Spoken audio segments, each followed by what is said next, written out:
Personal na nagtungo sa Department of Social Welfare and Development Secretary Rex Gatchalian sa Maruglug, Tarlac. Binisita nito ang mga katutubo sa lugar na bahagi ng pilot implementation ng Social Protection for Indigenous Peoples.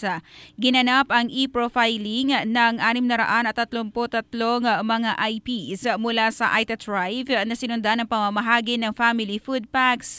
Nagkaroon din ng focus group discussion ang mga kawani ng kagawaran kasama ang mga tribal leaders para talakayin naman ang mga kailangan ng komunidad. Kasama rin ang kalihim sina Yusek Fatima Aliyah Dimaporo, Asek Julius Ezekiel Gorospe at DSWD Region 3 Director Venus Reboldela.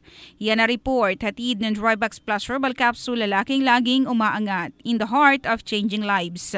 Ito si Brigada John Bayo at ang Brigada News FM Philippines, the Music and News Authority.